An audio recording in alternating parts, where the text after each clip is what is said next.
Hi friends, welcome back to study classes. So प्यारे दोस्तों, आज आपके साथ डिस्कस करने वाले हैं फाइनेंशियल अकाउंटिंग के सवाल बहुत ही इंटरेस्टिंग है। ये सवाल हमने आरपीएससी एबीएसटी का जो प्रीवियस ईयर पेपर है वहां से उठाए हैं, और ये डिस्कशन आपका यूजीसी नेट के लिए भी, पीजीटी कॉमर्स के लिए भी बिल्कुल रेलिवेंट रहेगा। अगर आप किसी और स्टेट के असिस्टेंट प्रोफेसर की तैयारी कर रहे हैं तो भी ये सवाल आपके लिए इंपॉर्टेंट होंगे।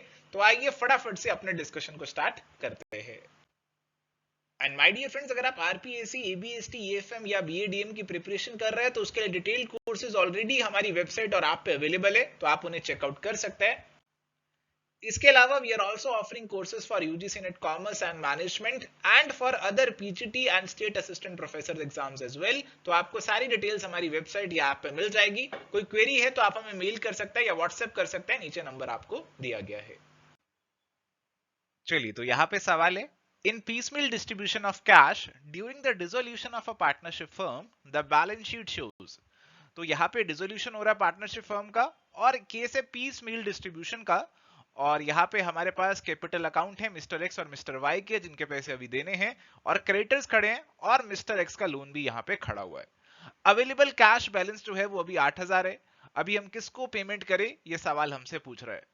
देखो, डिसोल्यूशन के टाइम पे आपको एक ऑर्डर फॉलो करना होता है, जिस ऑर्डर में आप अपने एसेट्स को रियलाइज करके अपनी लायबिलिटीज को पे ऑफ करोगे। और इस ऑर्डर में सबसे पहले रहती है हमारी थर्ड पार्टीज, जैसे कि हमारे जो क्रेडिटर्स हैं, आप उनको सबसे पहले पैसे दोगे।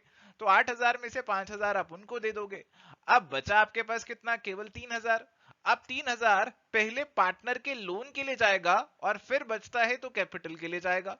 तो अभी पार्टनर का लोन ही 5,000 का है, तो ये 3,000 की जो पेमेंट है वो पार्टनर के लोन को यहां से कर दी जाएगी। तो सेकंड जो पेमेंट है वो ये यहां पे होगी। अभी 2,000 का लोन स्टिल पेंडिंग है, जो कि फ्यूचर में अगर कैश आता है तब पे हो जाएगा, और बाद में कैपिटल अकाउंट की बारी आएगी। तो इसी अप्रोच से हमारे पास जो करेक्ट आंसर बनने वाला है, that is going to be option number 1। चलिए, तो प्यारे दोस्तों, सवाल है जी अगला, which of the following is not true regarding depreciation accounting. Depreciation is an amortised expenditure. तो बिल्कुल डेप्रीसिएशन के अंदर हमारा जो एक्सपेंडिचर हुआ किसी एसेट को एक्वायर करने में, फिक्स एसेट को एक्वायर करने में, उसे अमोर्टाइज करते हैं over the life of the asset, तो ऐसा कह सकते हैं। Depreciation can not be provided in case of a loss in a financial year. तो अगर लॉस हो गया तो आपको डेप्रीसिएशन नहीं मिलेगा। तो ऐसा यहां पे कहना सही होगा या गलत होगा? सर, ये बिल्कुल गलत हो जाएगा, क्योंकि डेप्रीसिएशन आपका प्रॉफिट एंड लॉस अकाउंट में आपको हमेशा देखने को मिलेगा, चाहे प्रॉफिट है या फिर लॉस है, क्योंकि एक चार्ज है प्रॉफिट के अगेंस्ट। ये P and L appropriation account में नहीं आता, ये आपका पी एंड एल अकाउंट के अंदर आता है। तो इसीलिए ऑप्शन नंबर 2 हमारा करेक्ट नहीं होगा। इसके अलावा depreciation is a process of allocation of the cost of the fixed asset over the life time, ये बिल्कुल सही है। रिड्यूसिंग बैलेंस मेथड के अंदर हमारे पास यूनिफॉर्म चार्ज आ जाता है। डेप्रिसिएशन और रिपेयर और मेंटेनेंस दोनों को अगर हम टुगेदर कंसीडर करते हैं तो हाँ, यूनिफॉर्म चार्ज रहता है, क्योंकि शुरू के सालों में डेप्रिसिएशन ज्यादा, रिपेयर कम, और बाद के सालों में डेप्रिसिएशन कम, रिपेयर ज्यादा, तो यूनिफॉर्म चार्ज देखने को मिल जाता है। और इसीलिए प्यारे दोस्तों, यहाँ पे जो ऑप्शन करेक्ट बनेगा, that is going to be option number 2। सवाल है जी अगला, the main objective of preparing price level changes accounting. समझ गए किसकी बात हो रही है? जी बिल्कुल, ये बात हो रही है आपके इन्फ्लेशन अकाउंटिंग की। इन्फ्लेशन अकाउंटिंग हम क्यों करते हैं? Match the financial report to the current price levels. तो बिल्कुल आपके हिस्टोरिकल कॉस्ट की जो फाइनेंशियल स्टेटमेंट्स है उनको करंट प्राइस लेवल्स पे लेकर आना होता है। Inflate the values based on a pre determined factor price. तो इन्फ्लेट करना तो ऐसा कोई हमारा मकसद नहीं होता, कोई प्री डिटरमाइंड फैक्टर प्राइस को देखते हुए। Provide a favourable financial statement revealing better profit and financial position. तो फेवरेबल आएगा या अनफेवरेबल आएगा ये हमारे हाथ में नहीं है, ये तो इन्फ्लेशन का इफेक्ट डालने के बाद ही पता चलेगा, प्रॉफिट कम होंगे कि ज्यादा होंगे। तो 2 और 3 इंक्लूड नहीं हो सकते, ऑल ऑफ द अबव भी आंसर नहीं हो सकता। Correct answer would be option number 1। Coming to the next question, ownership of the goods under the installment payment system is transferred at the time of। अब दो system होते हैं, एक hire purchase का सिस्टम है और एक इंस्टॉलमेंट सिस्टम है प्यारे दोस्तों। अब ये वाला जो हायर परचेज का सिस्टम है ना, जब आप लास्ट इंस्टॉलमेंट की पेमेंट करते हो ना, लास्ट चार्जेस पे करते हो, तब आपको ओनरशिप मिलती है। बट इंस्टॉलमेंट सिस्टम के अंदर तो ओनरशिप जो है ना, इट इज ट्रांसफर्ड इमीडिएटली, आपको साथ ही यहां पे ओनरशिप मिल जाती है। और इसीलिए यहां पे जो करेक्ट आंसर बनेगा, that is going to be बताइए, फर्स्ट इंस्टॉलमेंट लास्ट इंस्टॉलमेंट नहीं बनेगा, receiving delivery of the goods immediately after the purchase agreement. तो हाँ, बिल्कुल option number 4 is going to be the correct answer, क्योंकि इमीडिएटली जैसे ही आपका एग्रीमेंट हुआ वैसे ही आप यहां पे मालिक बन जाएंगे, ओनर बन जाएंगे इंस्टॉलमेंट सिस्टम के अंदर।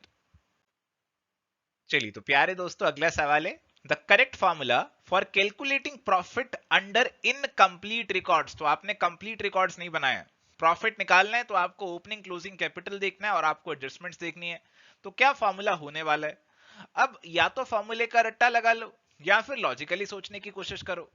देखो, अगर मैं आपसे कहता हूं कि मेरे पास ओपनिंग कैपिटल थी लेट सपोज 5 लाख रुपीस की, क्लोजिंग में कैपिटल कितनी है, वो है 6 लाख रुपए की, तो आप बता सकते हो कितना प्रॉफिट हुआ होगा ड्यूरिंग द ईयर। तो अभी आपको लग रहा है कि हाँ 1 लाख का प्रॉफिट यहां पे ड्यूरिंग द ईयर हुआ हो सकता है।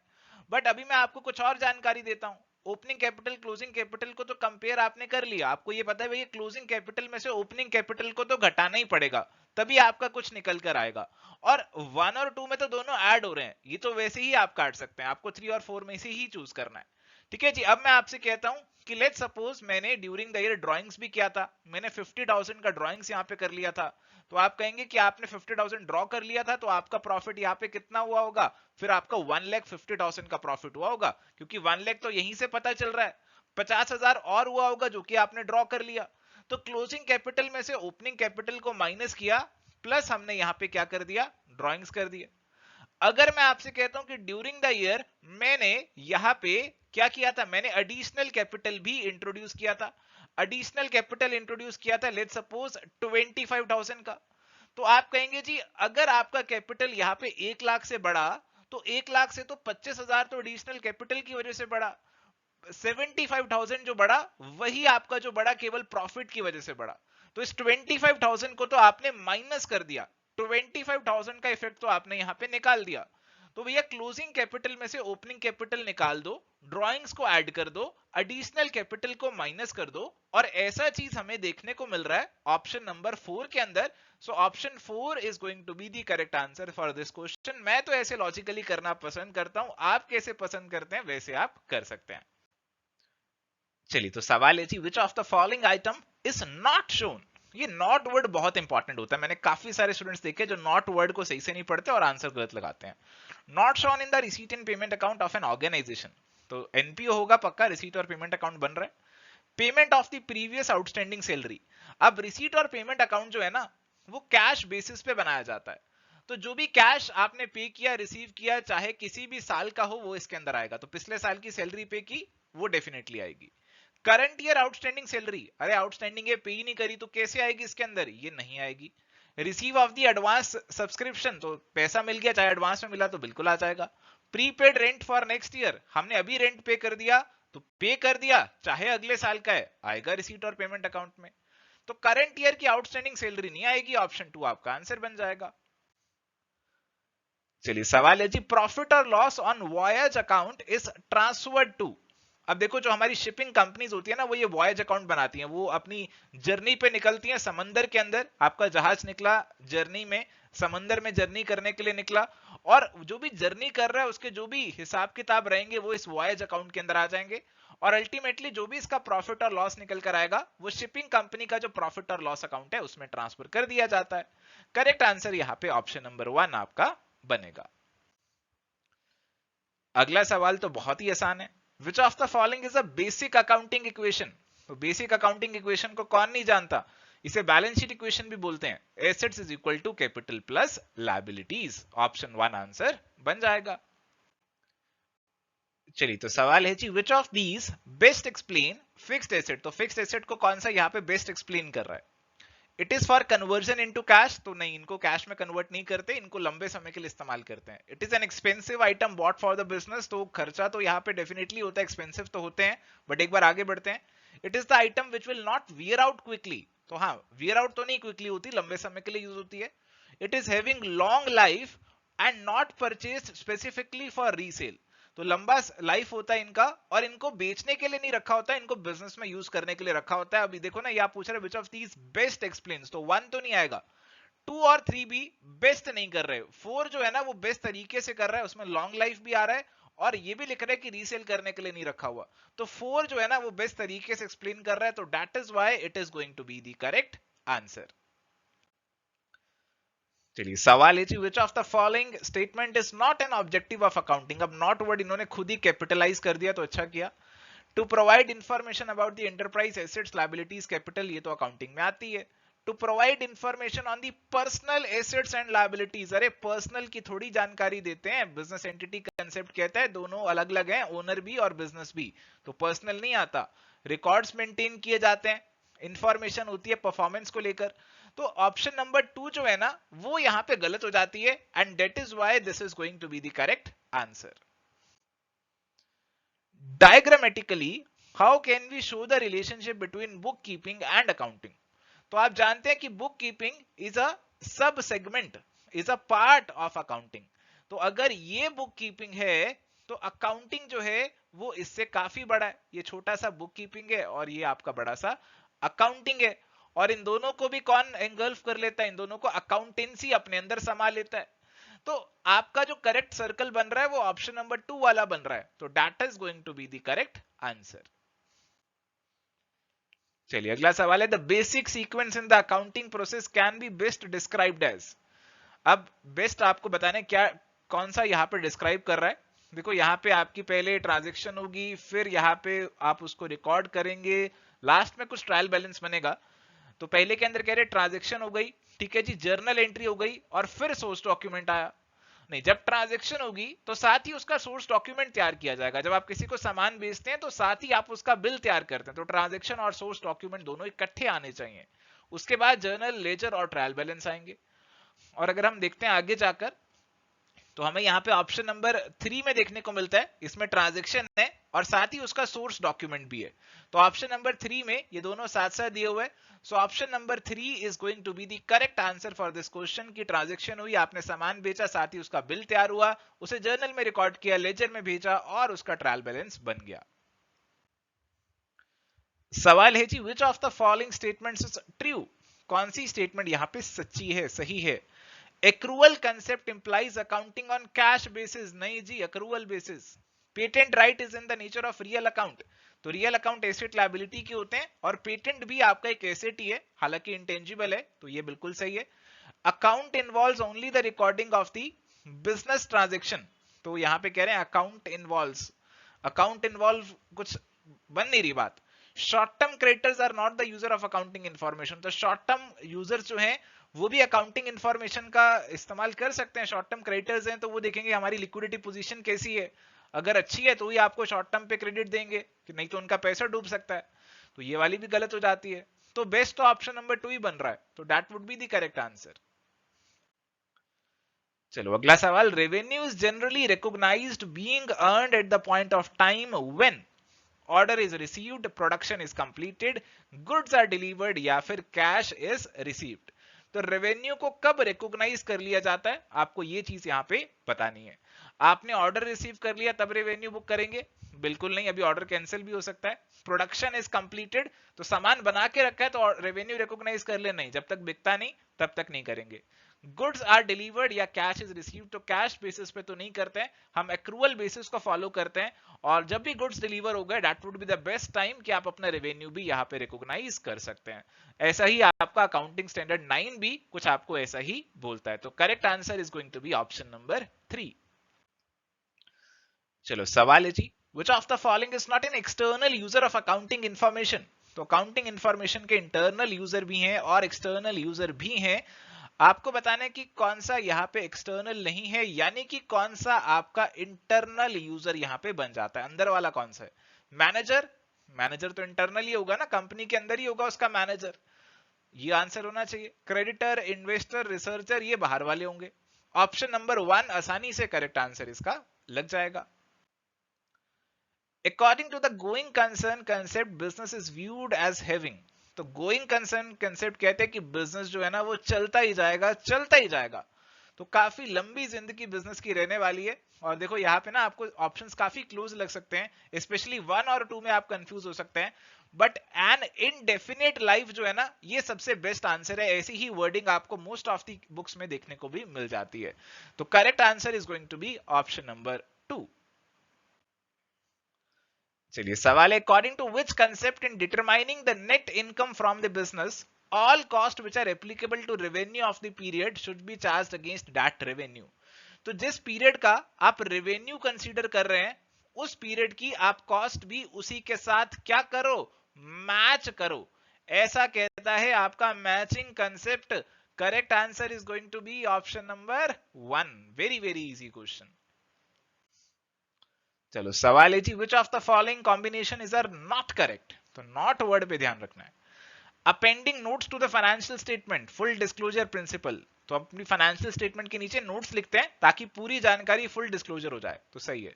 Valuation of stock at lower of cost और एनआरवी, कंजर्वेटिज्म प्रिंसिपल, बिल्कुल सही है. Making provision for doubtful debts, ये भी आपका कंजर्वेटिज्म प्रिंसिपल के अकॉर्डिंग ही किया जाता है, क्योंकि we are prudent, we are conservative, तो प्रोविजन बनाते हैं, ना कि एज पर दी मटीरियलिटी प्रिंसिपल. तो ये वाला यहां पे आपका गलत हो जाएगा.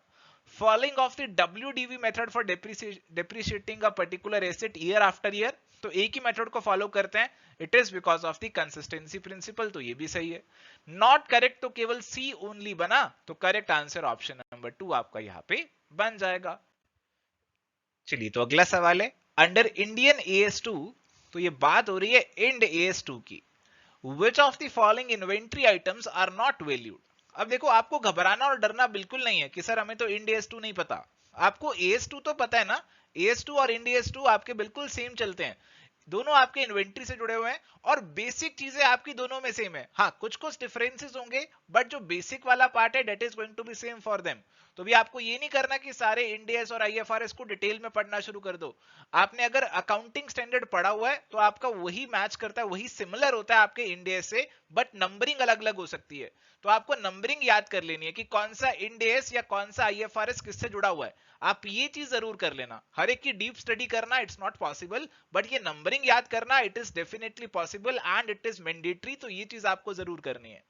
तो अभी पूछ रहे कि इन्वेंट्री के अंदर कौन सी आइटम को इंक्लूड नहीं करेंगे. मैन्युफैक्चर्ड इन्वेंट्री आइटम, तो आपने कुछ मैन्युफैक्चरिंग करी, जैसे मान लीजिए कि मेरा पेन बनाने का काम है तो पेन की मैन्युफैक्चरिंग कर दी, तो ये तो इन्वेंट्री में आएगा. बायोलॉजिकल इन्वेंट्री आइटम्स, तो आपकी जो बायोलॉजिकल इन्वेंट्री है वो यहाँ पे प्यारे दोस्तों इसके अंदर नहीं आती है, क्योंकि इसके लिए हमारे पास एक अलग से IFRS इशूड है, वो इसके अंदर आपका कवर अप नहीं होता है. इसके बाद है रिटेल इन्वेंट्री आइटम्स, तो रिटेल में आपके पास इन्वेंट्री पड़ी है, आपकी रिटेल की दुकान है. इंडस्ट्रियल इन्वेंट्री आइटम, आपने इंडस्ट्री के लिए कोई इन्वेंट्री रखी हुई है तो ये तो आ ही जाएगा. आप एलिमिनेशन से भी ऑप्शन नंबर 2 का आंसर लगा सकते थे, आपको लॉजिकली सोचना था. Correct answer would be option number 2. तो ऑप्शन नंबर 2 आपका करेक्ट आंसर यहाँ पे बन जाएगा. तो फिर से दोहरा रहा हूं कि इंड AS की नंबरिंग याद कर लो, IFRS की नंबरिंग याद कर लो, बट हर एक इंड AS IFRS को डिटेल में आप प्यारे दोस्तों लिमिटेड समय में नहीं पढ़ सकते हैं, तो उतना डिटेल में आपको नहीं जाना. बट आपके जो बेसिक अकाउंटिंग स्टैंडर्ड है ना, खासकर जो इंपॉर्टेंट वाले हैं, जैसे AS2 है आपका, AS10 है आपका, इनके बारे में आपको अच्छे से जानकारी होनी चाहिए, ताकि आप इनसे मिलते जुलते सवाल जो इंड AS और IFRS के भी पूछे वो भी आप आंसर कर सको. चलो अगला सवाल आ गया, इंडियन AS10 रिप्रेजेंट्स. अब देखो ये इंड AS10 की बात हो रही है, AS10 की बात नहीं हो रही. AS10 जो है ना वो आपका fixed asset property plant equipment से जुड़ा हुआ है, पर ये इंड AS10 इससे नहीं जुड़ा हुआ है. इंड AS10 जो जुड़ा हुआ है ना प्यारे दोस्तों, वो जुड़ा हुआ है आपका events after the reporting period से, तो वो आपका ऑप्शन नंबर 1 आंसर बनेगा. इसलिए कह रहा हूं इंड AS की जो नंबरिंग है ना और किससे वो जुड़ा हुआ है उसे याद कर लो, वो आपको एग्जाम में बहुत मदद करेगा.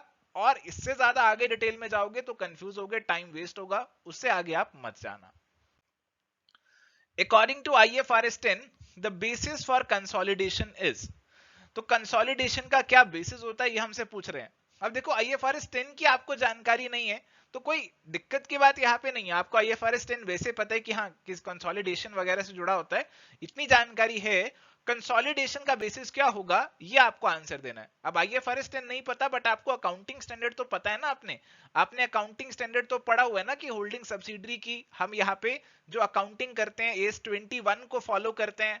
उसके अंदर हम क्या देखते हैं कि अगर आपका एक कंपनी दूसरी कंपनी के ऊपर कंट्रोल एक्सरसाइज कर रही है तो हम यहाँ पे उनका कंसोलिडेशन करेंगे, वो होल्डिंग सब्सिडरी का रिलेशनशिप बनेगा. होल्डिंग सब्सिडरी का जो रिलेशनशिप बनता है it ultimately depends on the control only. The control is the basis for consolidation, चाहे आपका अकाउंटिंग स्टैंडर्ड हो चाहे आपका आईएफआरएस हो। नंबर ऑफ एम्प्लॉइज कितने हैं, शेयर कैपिटल का साइज कितना है, रेगुलेटरी रिक्वायरमेंट क्या है, ये सब फालतू की बातें। Correct answer is going to be option number 4। तो फिर से कह रहा हूं, एक एक आईएफआरएस डिटेल में नहीं पढ़ सकते, बट अपने जो अकाउंटिंग स्टैंडर्ड है उनकी अच्छे से जानकारी रखो। स्पेशली होल्डिंग सब्सिडरी तो आपके सिलेबस में आपको मेंशन्ड है, तो उसके बारे में तो आपको जानकारी होनी चाहिए। तो इतनी जानकारी से आप एग्जामिनेशन के सवालों को हैंडल कर लोगे। चलिए, तो अगला सवाल है IFRS 13 डिफाइंस। तो देखो फिर से सीधा सीधा पूछ लिया, IFRS 13 किससे जुड़ा हुआ है। अब IFRS और जो हमारे इंड एएस है ना, उसमें जो एक खास चीज देखने को मिलती है वो ये है कि ये दोनों फेयर वैल्यू की बातें करते हैं। हमारे अकाउंटिंग स्टैंडर्ड और इनमें यही मेजर फर्क है कि यहाँ पे फेयर वैल्यू की बातें होती है। हम अपनी हिस्टोरिकल कॉस्ट की बातें करते रहते थे अकाउंटिंग स्टैंडर्ड के अंदर, बट अब यहाँ पे बातें होती है फेयर वैल्यू की, और फेयर वैल्यू मेजरमेंट से ही जुड़ा हुआ है आपका IFRS 13। तो correct answer is going to be option number 2। तो लिस्ट आपको याद करनी पड़ेगी, तो बिल्कुल कर लेना कि कौन सा इंड एएस, IFRS या एएस किससे जुड़ा हुआ है। सवाल है जी, ledger is a book of. तो लेजर आपकी किसकी बुक है, ओरिजिनल एंट्री नहीं, सेकेंडरी एंट्री। हाँ, बाद में आपकी एंट्री सेकेंडरी लेवल पे लेजर के अंदर होती है, कैश नॉन कैश ये भी नहीं होगा। तो बहुत ही आसान सवाल है, ऑप्शन 2 आपका आंसर यहां पे बन जाएगा। On purchase of a machine, rupees 500 is paid to worker as a wage for installing the machine. Which of the action is correct? तो wage is paid for installing the machine। तो बिल्कुल ये आपको क्या करना है, एज पर दी cost principal, ये आपको मशीन की कॉस्ट में ही ऐड करना है। तो मशीनरी अकाउंट को ही आपको डेबिट करना चाहिए। तो that is the correct option, option number 3 would be the answer. चलो, सवाल है, received an order for goods from mister A. अभी आपको ऑर्डर आया है सिर्फ, तो अभी क्या आप एंट्री डाल दें, अभी सेल की एंट्री डाल दें क्या। मिस्टर ए से आपको ऑर्डर आया, अभी तो आप कोई एंट्री नहीं डाल सकते हैं, ठीक है, अभी तो आप कोई एंट्री नहीं डाल सकते, तो no entry will be passed. अभी कोई एंट्री नहीं आएगी, अभी आपको केवल ऑर्डर हुआ है। ऑर्डर आया, जब आप इसका बिल वगैरह तैयार करेंगे, सामान को डिलीवर करेंगे, तब आप इसकी एंट्री कर देंगे। चलिए, तो सवाल है, if the business has any liability the proprietors capital must be more then the total assets. तो अगर आपकी लायबिलिटी है तो आपके कैपिटल एसेट से ज्यादा होने चाहिए, ऐसी कुछ बात हो रही है। तो हम जानते हैं basic accounting equation is assets is equal to liability plus capital, और assets minus capital is equal to liability, इसे हम ऐसे भी लिख सकते हैं। तो अगर हम ऐसा लिख लेते हैं, तो आप देख रहे हैं कि अगर आपकी कोई लायबिलिटी है तो आपके एसेट्स कैपिटल से ज्यादा होंगे, एसेट्स माइनस कैपिटल तभी आप कर पाएंगे। और ये पहली स्टेटमेंट आपको उल्टा कह रही है, ये कह रही है कि capital must be more than assets, तो इसीलिए ये वाली स्टेटमेंट गलत हो जाती है।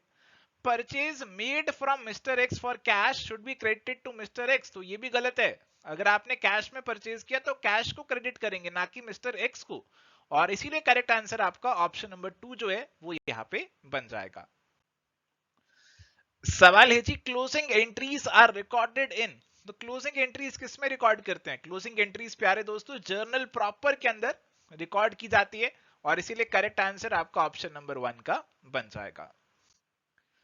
Credit note issued is used to prepare. तो जब भी आपका माल वापसी होता है, सेल रिटर्न की जब बात करते हैं, तो फिर उसका क्रेडिट नोट भी यहां पे तैयार किया जाता है, क्योंकि सेल रिटर्न के समय आप अपनी सेल वाली एंट्री को रिवर्स करते हैं। आप सेल रिटर्न को यहां पे डेबिट करते हैं, और आपकी जो पार्टी है जिसको आपने सामान बेचा था, उसको आप क्रेडिट कर देते हैं। आपका जो डेटर है आप उसे क्रेडिट कर देते हैं, और इसको क्रेडिट करने का जो प्रूफ है, it is in the form of a separate credit note, और इसीलिए आपका जो करेक्ट आंसर है that is going to be option number 3। चलो, सवाल है जी, which of the following is not true regarding a trial balance. It is a statement not an account, तो अकाउंट नहीं होता। Closing balances of the ledger are shown in trial balance, तो बिल्कुल सही है। Final accounts of a business are prepared with the help of trial balance, ये भी बिल्कुल सही है। और हमारे पास अगला स्टेटमेंट है, it is a system adopted to जज the mathematical accuracy of the balance sheet. तो बैलेंस शीट की मैथमेटिकल एक्यूरेसी नहीं चेक होती यहाँ पे आपके जो लेजर अकाउंट्स है उनकी मैथमेटिकल एक्यूरेसी चेक होती है, चाहे वो आपके नॉमिनल हो, पर्सनल हो, रियल हो, सभी आ जाते हैं इसके अंदर। तो करेक्ट आंसर आपके पास ऑप्शन नंबर 4 वाला बनेगा, क्योंकि ये वाली स्टेटमेंट हमारी सही नहीं है। Coming to the next question, if the total of both sides of a trial balance is not matched, तो अगर आपकी दोनों साइड का टोटल मैच नहीं हो रहा है तो इसका क्या मतलब है? A transaction is entirely omitted from the record, नहीं एंटायर ओमिट हुई होती तो मैच करता. There is a compensating error, compensating error होता तब भी मैच करता. A transaction is posted on the correct side but in the wrong account, तो करेक्ट साइड पे पोस्टिंग कर दी, डेबिट या क्रेडिट करेक्ट पोस्टिंग कर दी आपने, चाहे वो गलत अकाउंट में करिए, तो ट्रायल बैलेंस आपका मैच करेगा क्योंकि टोटल डेबिट टोटल क्रेडिट के बराबर होगा. A transaction is wrongly posted in ledger from subsidiary books, तो इस केस के अंदर आपका ट्रायल बैलेंस मैच नहीं करेगा. आपने सब्सिडरी बुक से, जर्नल से अपनी जो ट्रांजैक्शन लेजर में पोस्ट करी वो गड़बड़ कर दी, वो गलत कर दी, क्रेडिट में करनी थी डेबिट में कर दी, इस केस में आपका ट्रायल बैलेंस मैच नहीं करेगा. तो correct answer is going to be option number 4. अगला सवाल है जी, which of the following transaction results in increase in asset as well as increase in liability? Credit purchase of machinery, machinery एक asset है, बढ़ गया, क्रेडिट परचेज किया तो एक लायबिलिटी भी बढ़ गया. ऑप्शन 1 आंसर होना चाहिए. इश्यू ऑफ बोनस शेयर, इसके अंदर आपका कोई एसेट नहीं बढ़ रहा, कोई लायबिलिटी नहीं बढ़ रहा. पेमेंट टू क्रेडिटर, एसेट और लायबिलिटी दोनों कम हो रहे हैं, बढ़ नहीं रहे. रिटर्न ऑफ गुडविल, इसमें आपका गुडविल कम हो रहा है और आप प्रॉफिट से राइट ऑफ कर रहे होंगे तो वो कम हो रहा है. तो एसेट्स और लायबिलिटीज दोनों पहले वाले के अंदर ही इंक्रीज हो रहे हैं, तो option 1 is going to be the answer. चलो अगला सवाल है, adjustment entry for salary outstanding. तो सैलरी आउटस्टैंडिंग की आप एडजस्टमेंट एंट्री क्या डालेंगे? देखो आपकी सैलरी है, एक एक्सपेंस है जिसकी आपने पेमेंट करी नहीं है, तो एक एक्सपेंस को रिकॉग्नाइज करना है, एक एक्सपेंस को रिकॉग्नाइज करेंगे उसे डेबिट करके. बट यहाँ पे एक लायबिलिटी भी है कि जो हमने सैलरी अभी पे नहीं करी, it still outstanding is a liability, तो लायबिलिटी को क्रिएट करना है तो उसको क्रेडिट करेंगे. आउटस्टैंडिंग सैलरी जो है हम उसे यहाँ पे क्रेडिट करेंगे. तो आपकी जो करेक्ट आंसर बनेगी वो बनेगी ऑप्शन नंबर 2 के अंदर. So option 2 would be the correct answer. चलिए अगला सवाल है, in cash book the bank charges of ₹125 was not recorded, the correct cash book adjustment would be. तो आपकी कैश बुक आप बनाते हैं, उसके अंदर आप अपनी डेबिट साइड पे कैश की रिसीट लिखते हैं और क्रेडिट साइड पे जो कैश की पेमेंट है वो आप यहाँ पे लिख देते हैं. तो अगर आपकी बैंक चार्जेस है तो ये आपकी कैश की पेमेंट हो गई है ना, ये आपका बैंक बैलेंस कम करेंगे, तो आपको इसको क्रेडिट साइड पे लिखना है. तो यहाँ पे आप क्या करेंगे, इसको क्रेडिट करेंगे डेबिट करेंगे, ये पूछ रहे हैं आपसे. तो आप इसको यहाँ पे क्रेडिट करेंगे, आपकी कैश बुक में क्रेडिट करेंगे क्योंकि ये आपका बैलेंस कम कर रहा है, बैंक का बैलेंस कम कर रहा है, तो आप इसे क्रेडिट साइड पे डाल देंगे. तो correct answer would be option number 1. तो बहुत ही सीधा सवाल था.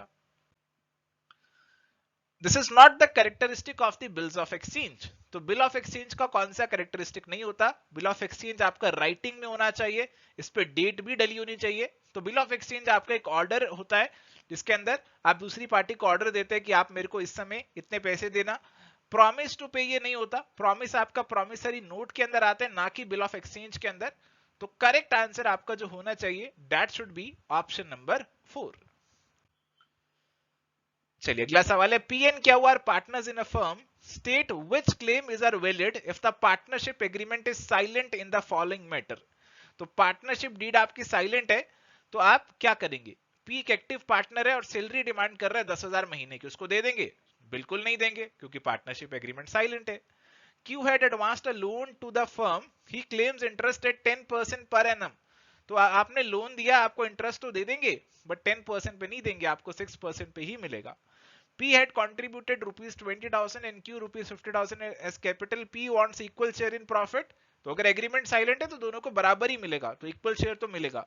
तो केवल C जो है वो यहाँ पे आपका वैलिड होगा. Only C is going to be the correct answer. चलिए अगला सवाल है, goodwill of a firm of A and B is valued at ₹12,000. It is appearing in the books at ₹7,500. C is admitted for 1/6 share. What amount he is supposed to bring for goodwill? अब देखो हमारी firm की goodwill 12,000 है, हम उसके अंदर एक नया पार्टनर आ रहे हैं जो कि 1/6 शेयर के लिए आ रहा है. तो गुडविल में कितना हिस्सा लेकर आए? तो फर्म की गुडविल 12,000 है, 1/6 के लिए 2,000 का उसका हिस्सा बनेगा. अब ये कोई मैटर नहीं करता कि पुरानी गुडविल कितनी किताबों में खड़ी हुई है, आप उसे राइट ऑफ कर दीजिए. जो नई गुडविल है उसी के अकॉर्डिंग आपका जो जो नया पार्टनर है वो आपकी फर्म के अंदर गुडविल के पैसे लेकर आएगा, प्रीमियम लेकर आएगा. तो ₹2,000 जो है उसको लेकर आने. तो correct answer would be option number 3.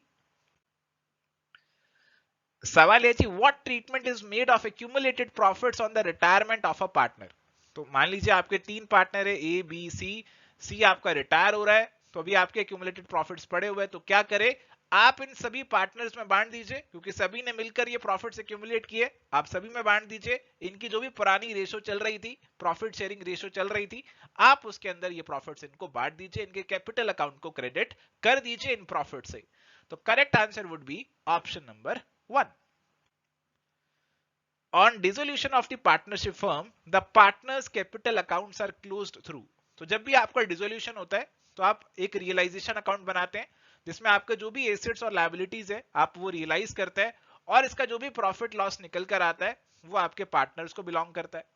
अब ये जो पार्टनर्स है, यहाँ पे इनका जो कैपिटल का बैलेंस खड़ा हुआ होगा, जो भी इनका कैपिटल का बैलेंस होगा आपको उसकी पेमेंट करनी है। जो भी लॉस वगैरह आपने ट्रांसफर करने के बाद, या जो भी प्रॉफिट वगैरह है वो ट्रांसफर करने के बाद जो भी इनका बैलेंस बचता है आप उसे कैश या बैंक में पे कर देंगे।